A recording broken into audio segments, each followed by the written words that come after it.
કેસર સામે ઓલવેઝ કોઈક ને કોઈક મુસીબત આવતી હોય છે. મેડમ ખબર નહીં શું કરવા જઈ રહ્યા છે. મેડમ, અભય સાહેબ કંઈક ટેન્શનમાં લાગે છે.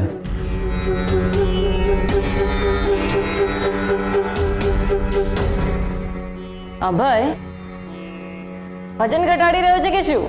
મેડમ, સાહેબના મમ્મી આવ્યા હતા ને, તો લાગે છે ફરી એમના લગ્નની વાત કરી હશે.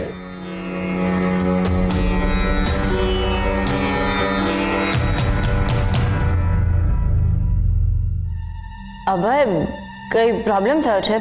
તારા મમ્મી તને કંઈ બોલ્યા? કેસર, મેડમે તમને બોલાવે છે. ઓહો, મેડમે મને બોલાવી છે, એમાં આટલું ટેન્શન શું કામ લે છે તું?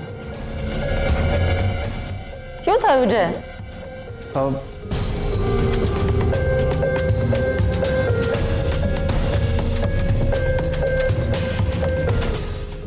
ઓહો, આટલો લાંબો પોઝ. અભય, તું મેડમથી આટલો ગભરાય છે શું કામ? અને બોલાવીને shut up and get out, shut up and get out એવું કહીને બગાડી દે છે. એમાં શું નવી વાત છે? તું ચિલ કર, હું હમણાં જ એમને મળીને આવું છું. ઓકે, હું આવું.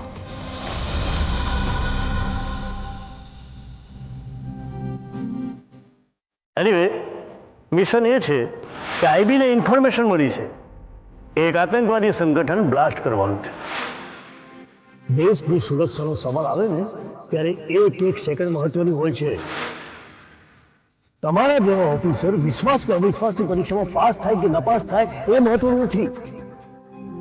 પણ મહત્વનું એ છે કે દેશની પરીક્ષામાં તો અવ્વલ નંબરે જ પાસ થવાનું હોય. ભાઈ,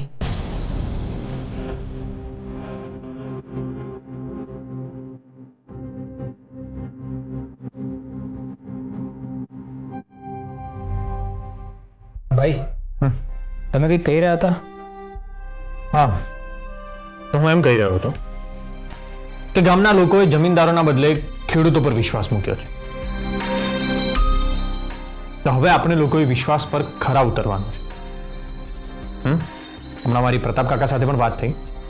એ પણ કહેતા હતા કે અમને બહુ જ અપેક્ષા છે આપણાથી, અને મેં એમને વચન આપ્યું છે કે અમે તમારી બધી જ અપેક્ષા પૂર્ણ કરીશું. એટલે હવે આપણી જવાબદારી વધી ગઈ છે.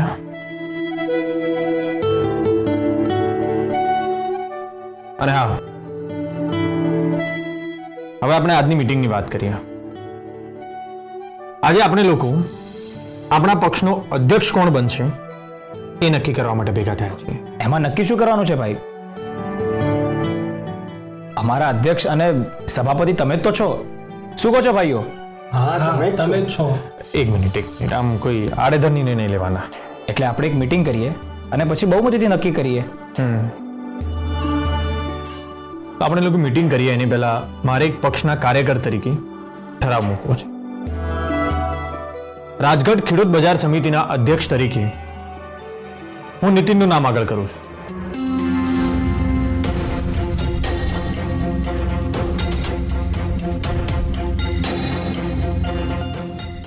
જે લોકો મારી વાત સાથે સંમત હોય હાથ ઉપર કર. ભાઈ, હું કેવી રીતે? કેમ, પ્રોબ્લેમ શું છે? એમ નહીં, એટલે અમારા બધાની ઈચ્છા છે કે અધ્યક્ષ તમે જ બનો. નહીં નીતિન, મારે કદાચ મિશન પર જવું પડશે. ભાઈ, હા બોલો. તો હું એમ કહેતો હતો કે અત્યારે હું કોઈ પદ લેવા નથી માંગતો. અને નીતિન નાનપણથી ખેતી કરે છે. ખેતીમાં એને મારા કરતાં વધારે અનુભવ છે. ગામના લોકો સાથે એ વધારે સરળતાથી વાત કરી શકે છે જે હું નથી કરી શકતો. અને મારો અનુભવ પણ થોડો ઓછો છે. એટલે આ બધા કારણોસર હું નીતિનનું નામ સજેસ્ટ કરું છું. હવે તમારું શું કહેવું છે? હા, તમે જે કહો એ અમારા માટે ફાઇનલ છે. હા ભાઈ, મને પણ મંજૂર છે. બસ તો નક્કી. આપણા પક્ષના અધ્યક્ષ તરીકે નીતિનની નિમણૂક કરવામાં આવે છે. ભાઈ, તમને બધાને માન્ય હશે પણ હું કોઈ બીજાને બનાવો ને. નીતિન, તું અમારા બધા કરતા સક્ષમ છે. એટલે આપણા પક્ષના અધ્યક્ષ તરીકે તો તારી જ નિમણૂક થશે. એ ફાઇનલ છે. એટલે કાલે આપણે મળી અને ફોર્માલિટીઝ પૂરી કરી લઈએ. ઓકે?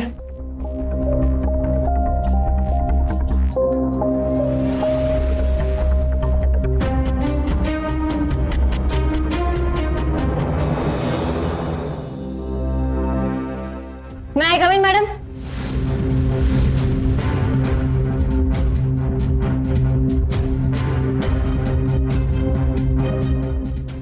બોલો મેડમ.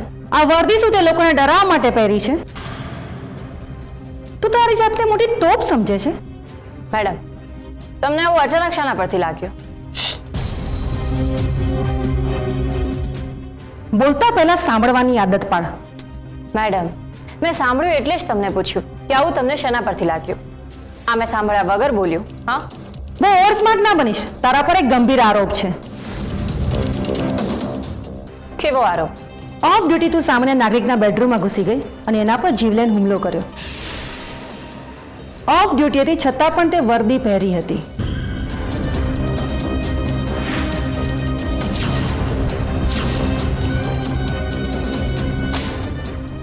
અચ્છા, હા મેડમ, તમે તો તમારું નેટવર્ક અપડેટ કરી દીધું. હા, હજુ તો 24 કલાક પણ નથી થયા અને તમને ખબર પડી ગઈ કે મેં શું કર્યું છે. વાહ. મેં તને કહ્યું ને કે પહેલા તું સાંભળી લે. પણ મેડમ, તમે તો ડાયરેક્ટ મારા ઉપર આરોપ લગાડી રહ્યા છો. હું નથી મૂકી રહી. જેણે આરોપ મૂક્યો છે એ અહીં જ છે અને તારે જે કાંઈ પણ કહેવું હોય એમની સામે જ કે. દિગ્વિજયભાઈ, આવો.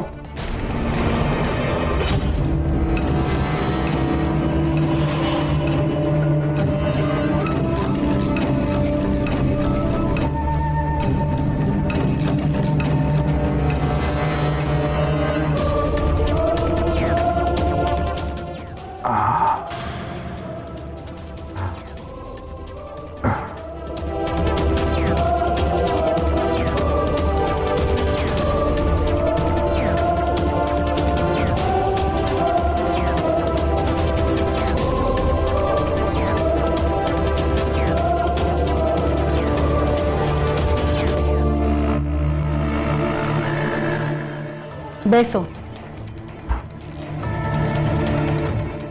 એક મિનિટ.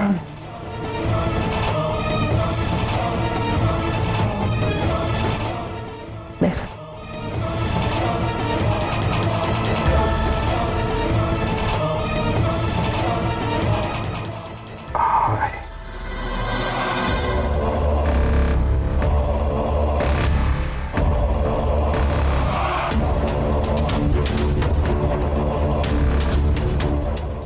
Thank you madam.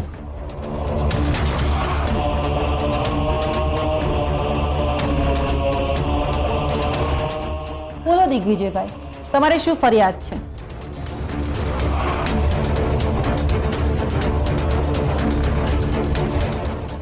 આ તમારા હાથમાં શું વાગ્યું છે? હાથમાં જ નહીં, મારા આખા શરીરે વાગ્યું છે.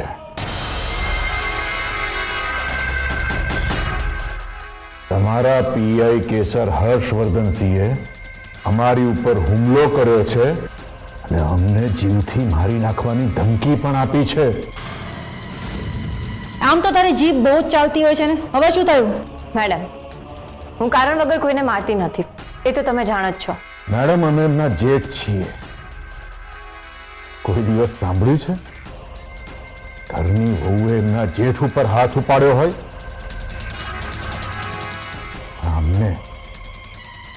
અમને તો આમના મા બાપે સંસ્કાર જ નથી આપ્યા.